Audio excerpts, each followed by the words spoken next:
Bienvenue dans cette vidéo consacrée à la partie optique d'un photocopieur.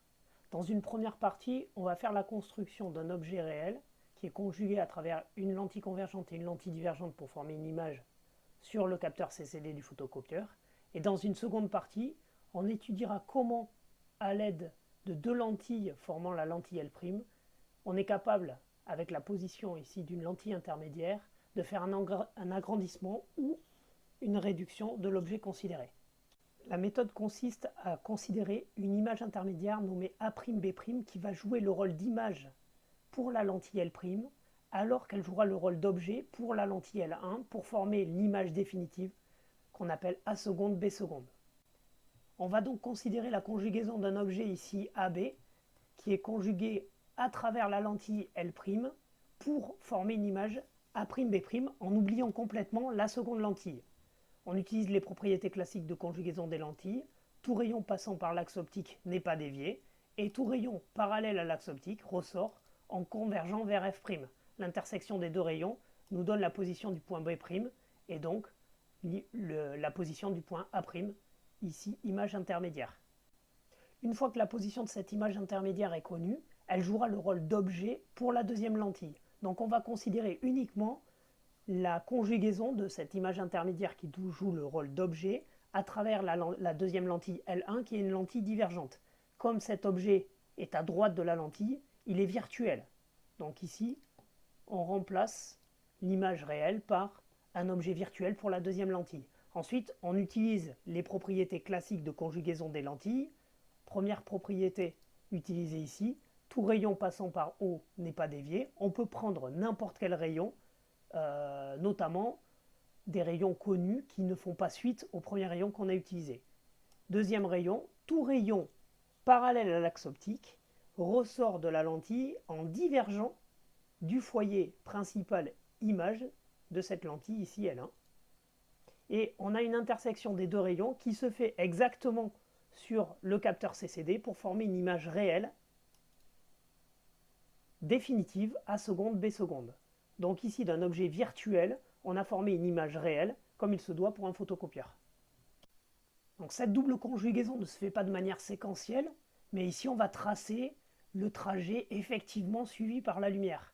On va utiliser la propriété ici d'un rayon qui passe par B et qui passe par le centre optique de la première lentille et qui n'est pas dévié. Ce rayon ne continuera pas sur sa trajectoire puisqu'il va rencontrer la deuxième lentille. Il doit être prolongé ainsi en pointillé.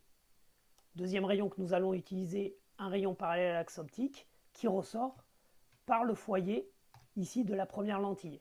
Mais attention, il n'atteindra jamais ce foyer puisqu'il va rencontrer la deuxième lentille. Le prolongement de ces rayons, c'est finalement l'intersection qui nous donne la position de l'image intermédiaire A'B'.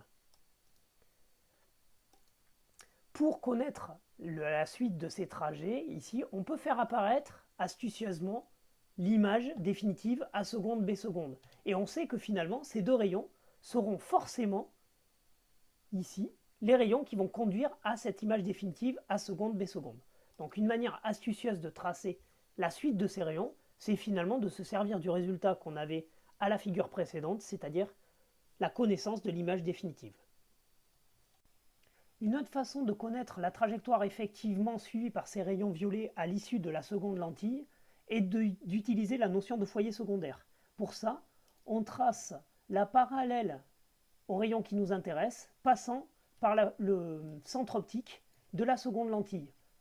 C'est ce qu'on pourrait appeler un axe optique secondaire. En prolongeant cet axe optique, on a une intersection avec le plan focal image de la seconde lentille qui va nous donner ce qu'on appelle le foyer secondaire. L'issue de ce rayon parallèle à l'axe optique secondaire divergera non pas du foyer principal image, mais du foyer secondaire image.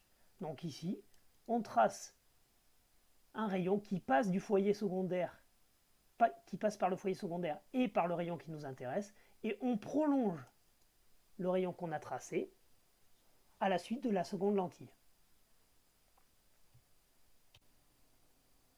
On procède de même avec le second rayon, on trace un axe secondaire parallèle au rayon qui nous intéresse et qui passe par le centre optique de la lentille. On prolonge cet axe secondaire jusqu'au foyer jusqu'au plan focal image de la seconde lentille. L'intersection nous donne le foyer secondaire duquel divergera finalement le rayon violet à l'issue de la seconde lentille. On retrouve bien finalement par cette construction l'image définitive qu'on avait par la double conjugaison qu'on avait utilisée précédemment.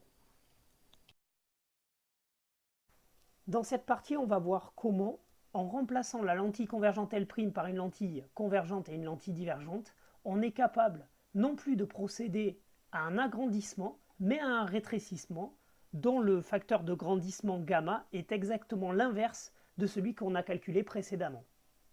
Pour ça, on remplace la lentille L' par une lentille équivalente, ici L2 et L3, qui vont se substituer à la lentille L' et dont les focales ou les vergences vont être calculées de telle manière à vérifier que la focale ou la vergence de L2 et de L3 combinée donne la vergence ici de L', et, point important, les caractéristiques de la lentille L2 ici en bleu sont les mêmes que celles de la lentille L1. Le point important réside dans le fait que la lentille L2 ici en bleu a les mêmes caractéristiques que la lentille L1 ici en noir. Si jamais, par un procédé mécanique, on est capable de déplacer la lentille L3, alors évidemment la construction sera plus la même. Mais point important, on a une situation qui est exactement l'inverse que celle calculée précédemment. Pourquoi? Parce que la lentille L2 se retrouve toute seule et correspondait à la lentille L1 qui était précédemment toute seule, et la lentille L1 est accolée à la lentille L3 et a donc pour équivalent la lentille L' qu'on a substituée ici précédemment. Je peux donc substituer la lentille L1 ici en noir et L3 ici en rouge par une lentille équivalente L' qui a exactement les mêmes caractéristiques que tout à l'heure. Et donc finalement je me retrouve avec la situation opposée à celle que j'avais précédemment. En réalisant une construction évidemment non détaillée ici, on s'aperçoit que l'image est ici rétrécie par rapport à l'objet. En conclusion, si on compare les deux situations, dans la situation finale, on a une lentille divergente rencontrée en premier par les rayons de l'objet et une lentille ici convergente équivalente qui donnera l'image définitive. On a la situation exactement opposée de la situation précédente, opposée rigoureusement puisque les distances ici D et D' valaient exactement la même chose.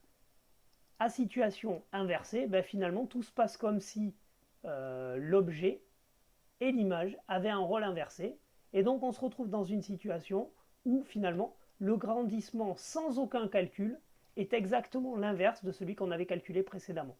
Ainsi, si on avait tout à l'heure un grandissement qui permettait de passer du format A4 au format A5, on a un grandissement maintenant qui permet de passer du format A4 au format A3 et réciproquement.